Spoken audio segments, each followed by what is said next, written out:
I'm so sorry for what's happening to your people. That was a whole other thing. But after she said that, I said, yeah, it's really crazy. This is America, so I'm accustomed to it. But yeah, I'm glad you empathize. And the next thing she said was, is that your child? I said, absolutely. She did call me daddy a couple times. So that is my child. And then she followed it by saying, it's so good to see that you stuck around. Drop one. Yeah. So really and truly. And I don't think she knew she was being offensive at the time, which was even more interesting. So, I came back home, I told my bros, I told my wife, and the next day I started the dad gang. Because I figure, we're all, you just went through how long we're on the phone. And I said, I don't think she meant to insult or to be offensive. I think she's ignorant. She doesn't see dads like us. So the purpose of the dad gang was to change the stereotype and change the way the world views black fathers. Nice. Yeah. Excellent. All right, Jeff. Again, thank you. Thank you for putting this together, man. I appreciate you. Jeff Lindor, founder of the Gentleman's Factory. And the reason why I started the Gentleman's Factory because, after graduate school, I realized that I needed a physical space to go to share ideas, to build with people who look like me. And, I had a pretty decent career in different corporate settings and government spaces, etc. But the higher I went, the more I saw people who did not look like me represented at the table. So then I realized that, there are lots of great guys doing really great things, but where are we and where do we go?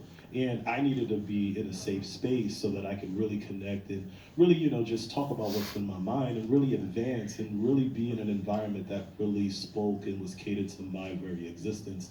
And there wasn't enough spaces for that because I was looking for that and a lot of my friends were looking for that. So there wasn't one, so I just created one. And it's called the Gentleman's Factory. So the Gentleman's Factory is really solving the isolation problem where men of color are no longer isolated because we have a space where we can go to wherever we want, So that's really my inspiration, and this is only the beginning for us. Excellent. All right. Incredible. I don't know, am I on? Yeah, we hear you. So first I want to thank you, Sean. You're my guy. We've done some amazing work together, and the name of my company is actually Creator Management. It's all right, TRTR. And essentially what we do is we focus on securing branding and speaking opportunities. So a year ago, I was literally like sleeping on a spare bed in my mother's one-bedroom apartment, right? And my problem was I had too much experience, right? So to speak to the factor, I actually am a foster kid, and raised in the city, kind of, my trajectory was like, it's over for you, right? In and out South Bronx, went to school in South Bronx, raised in Harlem. And what I seen was there was a gap in diversity and branding, right? So essentially what we do is provide the whole genetics for branding. So brand genetics, identity, all the way up to strategic, implementation, right? So I've been blessed, and literally changed my life over the last year.